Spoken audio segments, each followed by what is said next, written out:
Happy New Year, everyone. In our first episode of 2023, Marcus and I are going to talk about all of the disruption that is happening in the world today, from the war in Ukraine to the economy to the emergence of AI.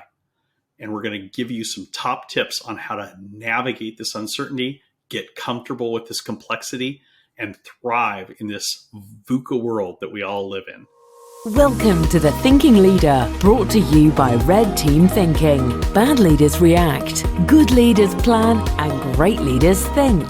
Each week, you'll get new ideas and insights from business executives, military experts, and innovative thought leaders to help you lead more effectively and better navigate your complex world.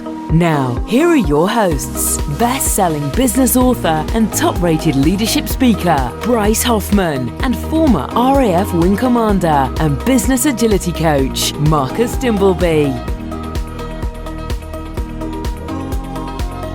Welcome to The Thinking Leader, and a happy 2023 to you, Bryce, my friend. We survived last year, and we're here for another one. Happy New Year, Marcus. It is great to see you. Great to be back from our well-earned break for the holidays. And wow, 2023. I know, right? Great to have that break, but I'm excited to get back into this. What have we got to look ahead towards in 2023, do you think? What don't we have to look ahead towards in 2023? There's so much going on, and this is a great time to talk about this because right now a lot of folks are I hope starting to think about their plans for their businesses, for their organizations, for their teams, for their lives for the coming year. It's a time when people are more reflective and do a little bit more thinking, which is good. The challenge is that you've got to look at the future without rose-colored glasses. We have a lot of disruption still to come. The last 3 years have been tough for a lot of people, but the next coming year is going to be tough for a lot more people. We've got the war in Ukraine, which continues and is going to continue to have ever widening ripples on the rest of the world.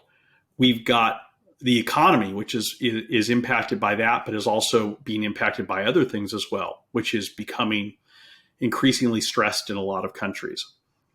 We've got global supply chain issues, which remain a major problem and affect all of us. We've got new technologies emerging, most notably AI, really coming to its own now and beginning to have a real impact on the real world in real time, not just on a theoretical level that is of interest to futurists only. And let's not forget the pandemic is not over. Right here in where I am in California, we've still got hospitals full. Now it's not just COVID, it's COVID, the flu, and respiratory virus as well. So there's a lot of challenges, a lot of issues that folks are going to have to incorporate into their calculus as they think about the year ahead. There is indeed. And I know at this time of year, people are often reflective of what's gone in the past, which is rightly so. But we've got to use that reflection to really understand how we look ahead and we future-proof ourselves. Because if we'd have sat here this time last year and the year before, so, oh man, COVID, how could it possibly get any worse? Boom. And then it does. Again, what's going to get worse this year? How can we future-proof ourselves, our families, our workplaces? Because again, also understanding what's changed because of what's gone. And we talk about now looking at the return to office for the workplace, looking at working from home. And there's still that big clash of perspectives going on from that. So all of these different ways of working and different ways of living are very much now in the evolutionary stage because of what has gone on and what isn't likely to change. As you said, that list you reeled off, that's not going to go away anytime soon. And there's going to be a lot more things probably added to that as that thing moves forward and we all start to go ahead together during 2023, I think. Well, and you make a good point there. And it makes me think about something that a good friend of mine who is on the board of one of the largest companies in the world said to me early in the days of the pandemic, back in spring of 2020. We were chatting and I asked him, how's your company thinking about, how are you preparing for the pandemic? what is your thought process like on the pandemic? And this was spring of 2020. And he laughed. And he said, we're way beyond looking at how to prepare for the pandemic. That we're dealing with the pandemic as best we can. There's not much we can do to prepare for it at this point. He said, what we're focused on in terms of looking forward is not this crisis, but the crisis that comes from this crisis. And the crisis that comes from that crisis. The domino effect of all of these things. Crisis that comes from that crisis. Yeah. And he said, I'll be honest with you. He said, when we look at the future, not just next year or 5 years from now or 10 years from now, but we look out 20, 30 years from what's happened right now. And it gave me chills when he said this, Marcus. He said, you could snap your fingers and have COVID disappear right now, but the dominoes, to your point, the dominoes that have already been toppled, they're going to fall anyways, and they're going to knock down other dominoes. And he said, we see, looking over that horizon of 10, 20, 30 years, a series of crises that we're going to have to deal with, one after another. There's not going to be a respite. We're not going to come out of this trough into, to borrow a Churchillism, the bright sunlit uplands at the end of the war. We're going to have to be dealing with the consequences of this for a very long time. He's not wrong. Absolutely. And added to that, what we've seen through what's happened, I think, is a definite, and certainly in the West, is a polarization of people, of people's beliefs, of opinions. So what we normally need is strong alignment to get through these crises. And if you don't have that alignment, it makes it even harder to get through them, because those polar beliefs create even more problems within. You'll get a mini crisis within the bigger crises. And we're seeing that consistently happening, especially in the UK and the US.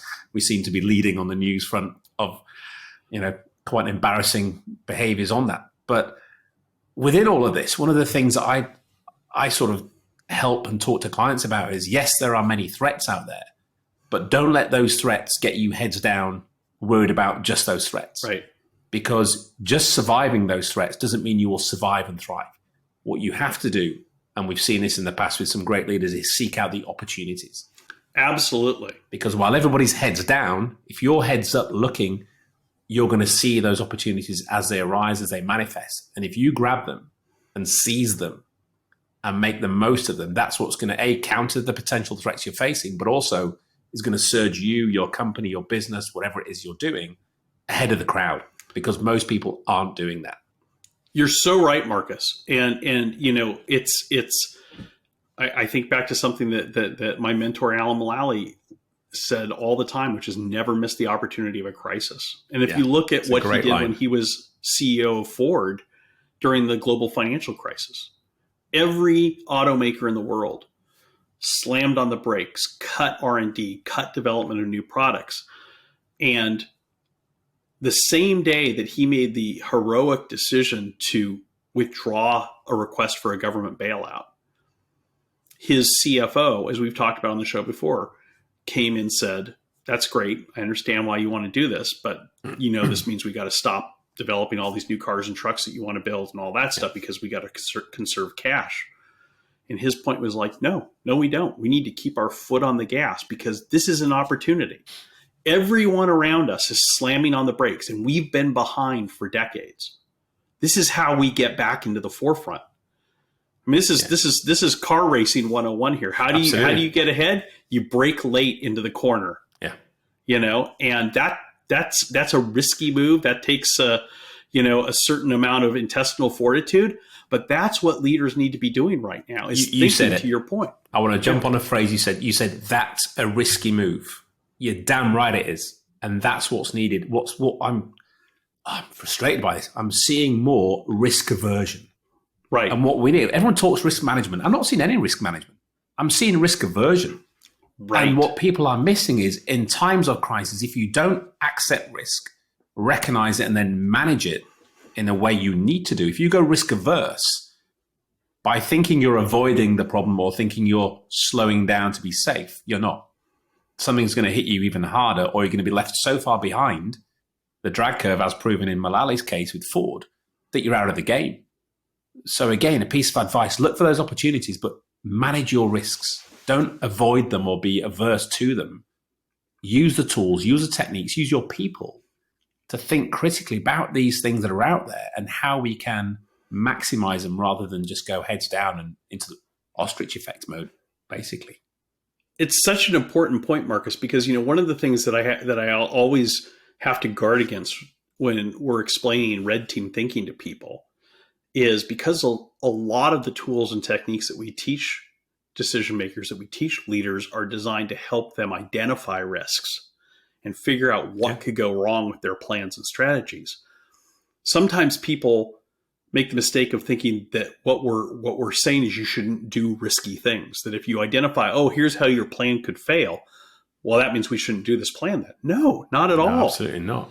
The whole point of identifying potential threats, of identifying risks, is then you can come up with ways of dealing with them. You can modify your plans. You can modify your strategies so that they're resilient, so that they have optionality baked into them, so that what could go wrong and you're ready if it does. Because again, it goes back to what, what Alan said, keeping your foot on the gas. I don't mean keeping your foot on the gas as you drive off a cliff. Yeah. I mean, as you're going forward with your organization, whether it be a business, whether you're in the military, whether it's a government agency, freezing up and waiting for, the crisis to pass is not an option anymore. No. Because as we just talked about, it's not one thing. It's a cascading series of things, each of which is going to topple additional dominoes.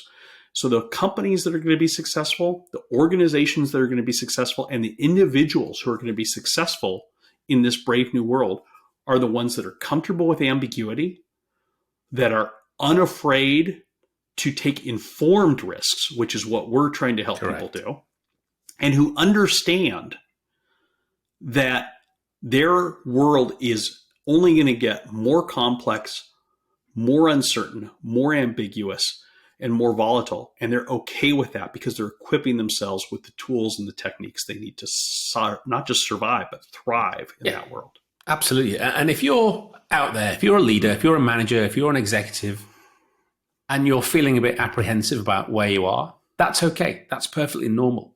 If you've got potential imposter syndrome, that's okay. The onus isn't on you anymore. You may think it is. That's often a problem with most leaders and managers. It's not on you. You have a team. You have people around you. If you engage with them, if you go and ask them, show a bit of vulnerability and go, hey, guys, let's look ahead for 2023. Have the conversation we've just been having. See people's faces, see people's reactions, and ask them, what should we do about this? What could we do about this? What am I missing? What are we not seeing as a company? What opportunities are out there, as well as these threats? And believe you me, the engagement and responses you will get from them will be quite unbelievable because they're hungry, they are looking, they're aware, and all people want is an opportunity to step up, to speak up, and help and make a difference. Give them that, I think, then you're going to get a great response from them. Well, that's why I'm so excited about what we're doing in 2023, which is launching. What are we doing in 2023, Bryce? Tell our audience.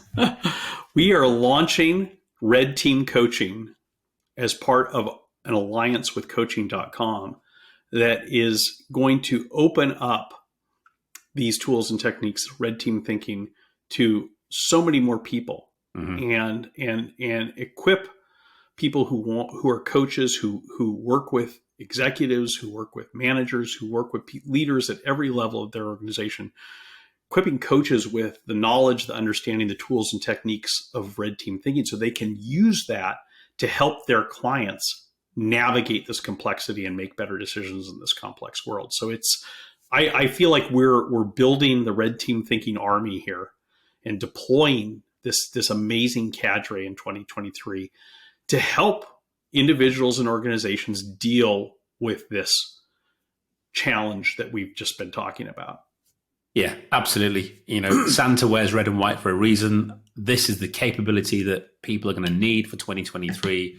And I think having these coaches, many of whom we've already engaged with, in the positions that they're in these pivotal positions in organizations. They've got the ear of the senior people who can really make a difference. And I think that's the beauty of this, is using these capabilities, using this mindset shift to help people make a difference. Because as I said, that's what That's what it's people all about. want to do. It's what it's all about. It's what we do. It's what we get out of bed every day for, is to try and help people make a difference, unleash that inner superhero that we know we've all got and the inner capabilities.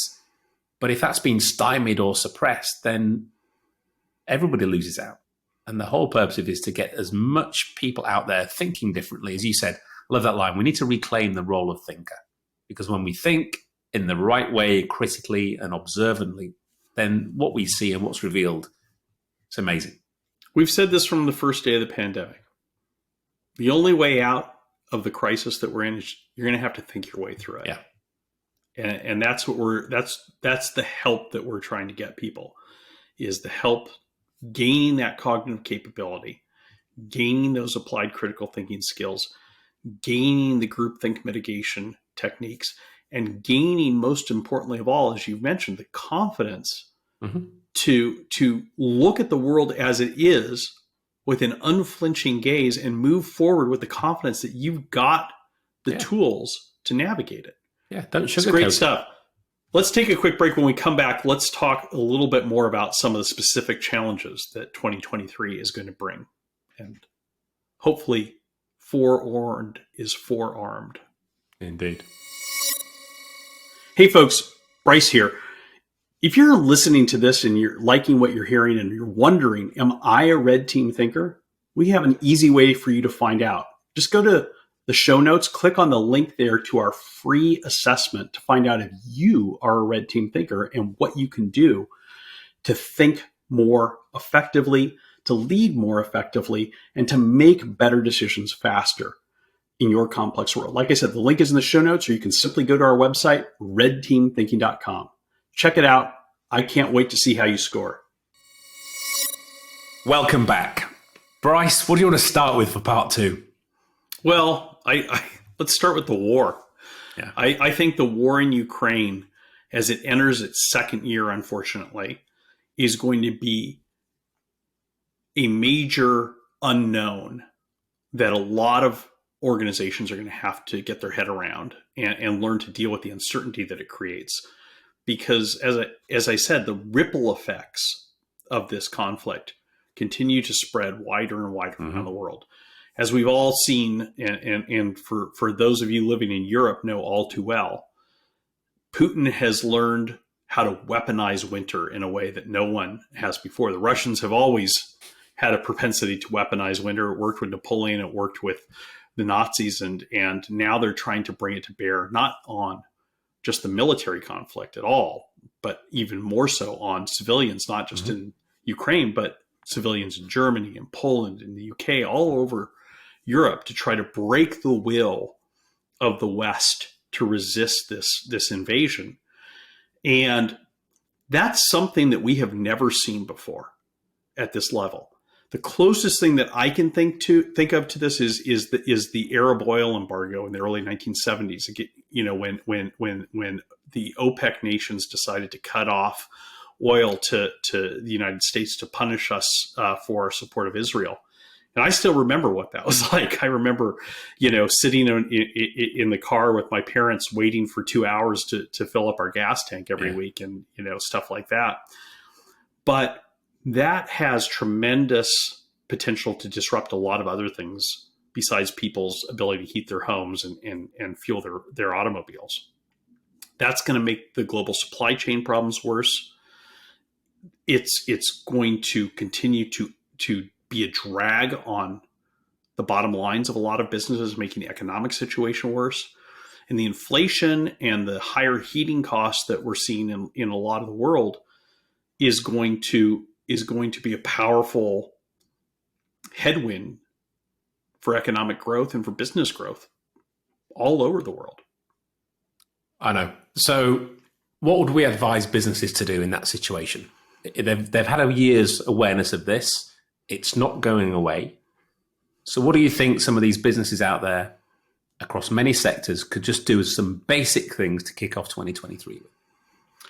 Well, I think the most important thing is to disabuse yourself of the notion that this is a temporary situation. You just got to get through the next quarter or the next half until you get back to normal market conditions.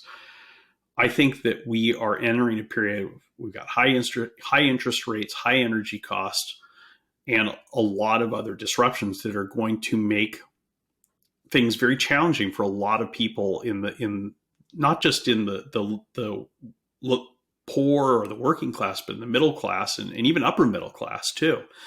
So you need to factor that into your calculus. And, it depends on what industry you're in, but you've got to recognize that people have less disposable income. They've got less tolerance for personal financial risk. Mm-hmm. And that things that have, here's a great example that I just read. Air travel is now becoming a luxury again. Think about that. Since in this country, at least in the United States, since deregulation in the 1980s, air travel has become something that people of even very modest means do without even thinking. Mm-hmm. Go to see grandma, go to Disney World, hop on a cheap flight, and fly across country. That's something that's becoming out of reach for a lot of people because air travel is becoming more expensive and people's incomes are going down. So that impacts not just the airlines, but all of the other businesses that are dependent on that, which there are a lot of and may not be immediately obvious. So you need to just have whatever business you're in. My advice is sit down in front of a whiteboard and say, what are all the different ways that this could impact us as a business? What are the different ways that the war could impact us, the supply chain disruption could impact us, the energy costs could impact us, and the reduced purchasing power of people could impact us? And give your team the time that it takes to draw up that list. And here's an important thing. Don't censor your team as they're doing this. Don't say, oh, that's never going to happen. Yeah. There's nothing you can say right now is never going to happen. Exactly, yeah. Because we'd have said that a few years ago and boom, it's happened. Yeah, right. So I think you've got some great advice there. Sit down, analyze what are the top 5, 10 things right now that are happening globally, external to your organization, and just list what the potential impacts are. List what things are going to influence you, how you can influence them.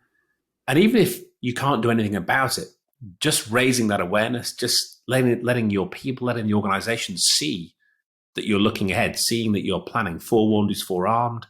And then if and when things do manifest, people have been engaged in that planning, in that conversation. They can go, hey, remember that thing we talked about back in January? Or I thought we could do this because it might help us with this sector or with this potential impact.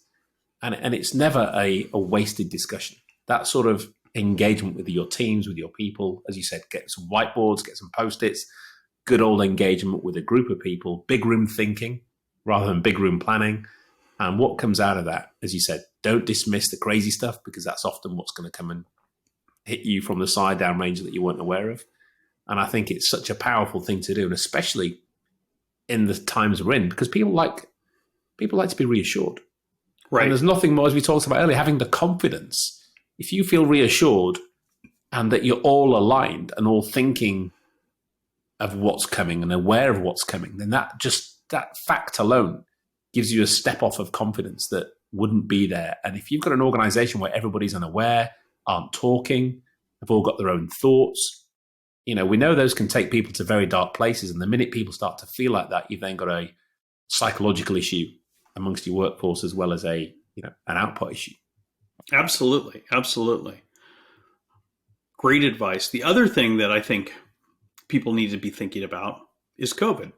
The pandemic is still not over. Yep. A lot of people want to believe it is. A lot of people have decided that it is. But, because they want it to be.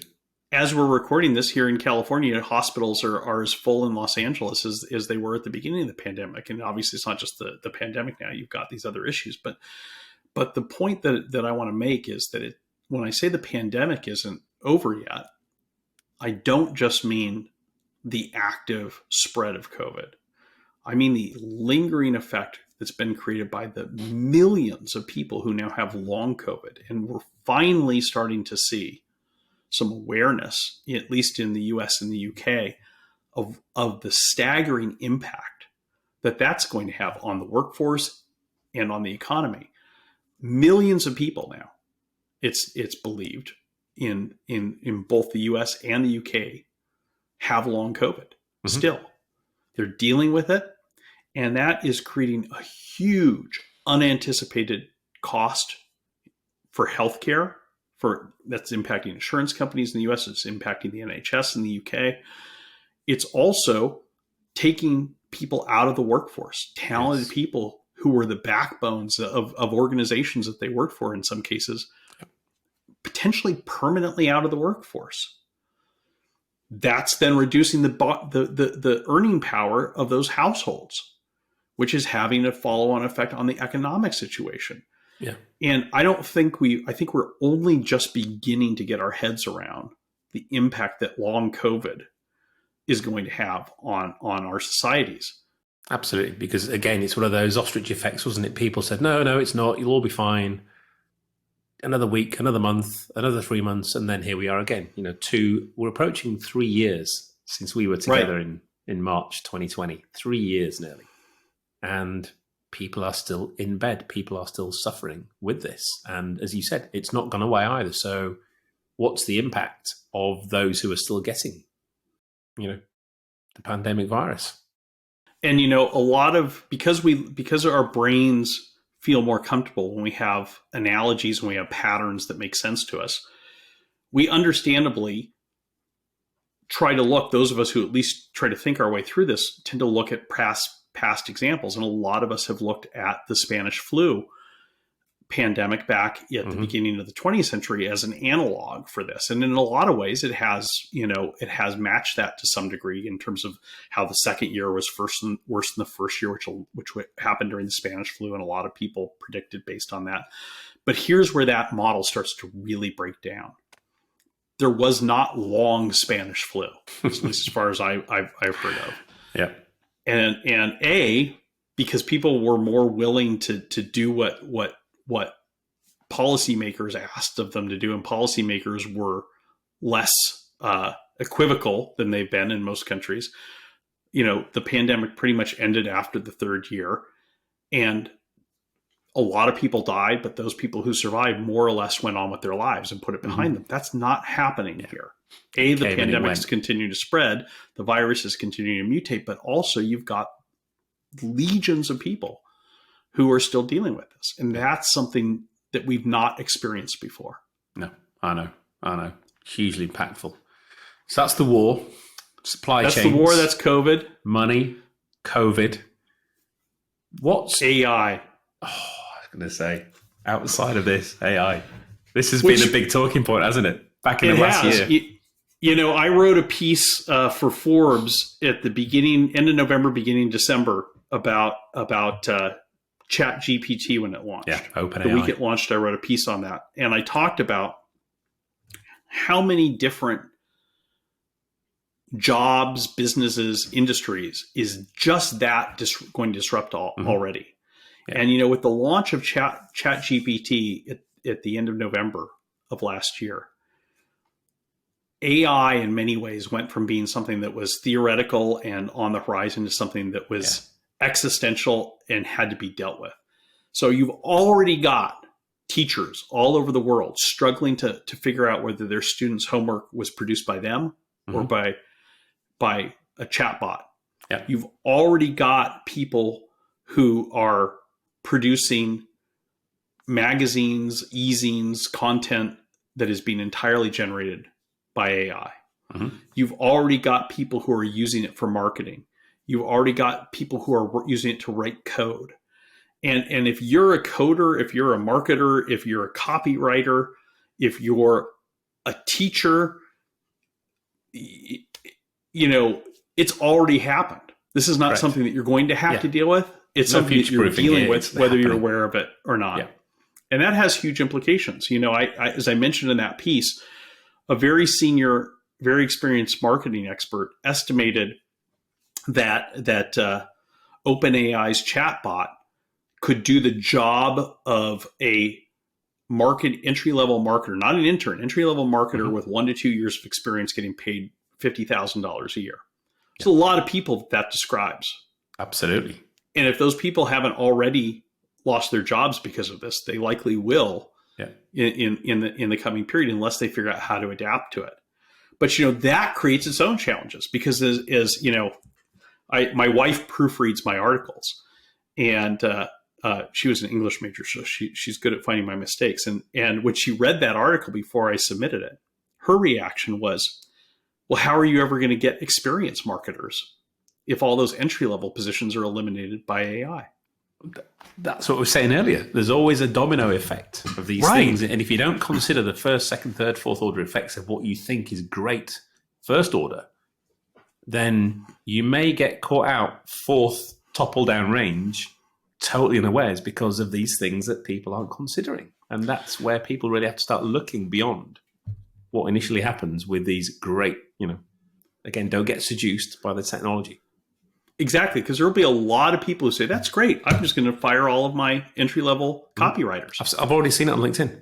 The frenzy before Christmas, we talked about it, and then within 2 days of us talking about it and your article coming out, I started to see it constantly. Every day there were multiple articles that go, hey, this following article, I didn't write it. It was all done by ChatGTP. Here's what I put in. Have a read, see what you think. And people are going, this is going to increase my turnover by not employing XYZ people. It's happening. But then what are where's the people, where's the talent that is going to be needed beyond that level that AI isn't able to replace going to come from? If they don't go through those apprenticeships, if they don't go through those lower level things. Now, on a positive front, my wife also used to be a teacher. And her reaction to me raising the challenge for teachers was, this is a good thing. Mm-hmm. She said, because think about it. Homework, as we've traditionally understood it in the West for primary and secondary school, is really busy work. Mm-hmm. It's designed to socialize you to doing a job, finishing a task. It's not really about learning. Yeah. So she said, flip it on its head. A good teacher will tell their students, tomorrow we're studying the fall of Rome. Do your own research. Knock yourself out. Correct. Talk to your AI about how Rome fell. Yeah. Because tomorrow in class, we're going to discuss it. Yeah. And in class, you're going to write an essay about this. Yeah. So then it doesn't matter the access you need. Exactly. And that's a great resource then, isn't it? They're not scrabbling around wasting time Googling and trying to collate. Exactly. They can use these capabilities and then extract from that what they need and deliver it as their own understanding. And they've learned, because it's not stuff they've made up, is it? You've got to learn these things. And it's there now that they can go and convey that back to their class and help each other. And that's the power of AIs, is that is that they are great at scouring the universe of data and synthesizing that data and presenting it in a meaningful way. So if you use it in that way as a student, it's like having a private tutor. Correct. You can sit there and say, I don't understand this. And because it's a threaded conversation, the AI says, well, this, and this. Yeah. Well, tell me more about this. And then, you can it's like having a private tutor. Yeah, exactly. But teachers are going to have to rethink what they do. And they're going to have to become comfortable with the ambiguity just like everybody else and figure out how to turn that into a positive. Yeah. Many of them will not be willing to do that. Many of them will decide that's too much heavy lifting. And so, again, every challenge is an opportunity because the good ones will say, spot on, this is great. I'm going to redo my class.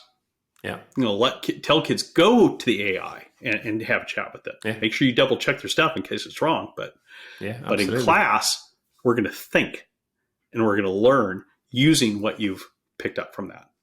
It goes back to, isn't it, analyzing the risk that this thing brings, but then looking where the opportunities are, and then how do you pivot? How do you adapt?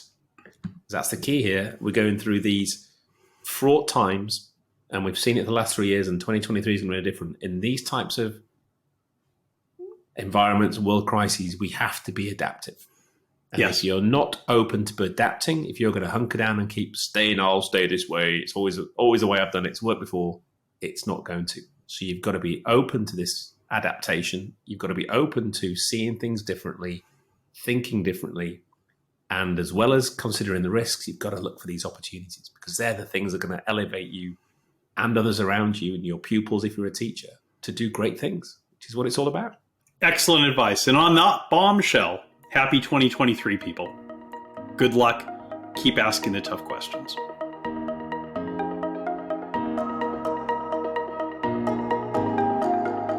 Thank you for tuning in to The Thinking Leader. Check the show notes for more information about the topics covered in this episode. There, you'll also find a link to our free assessment. Click on it right now to find out if you are a red team thinker with a red team culture.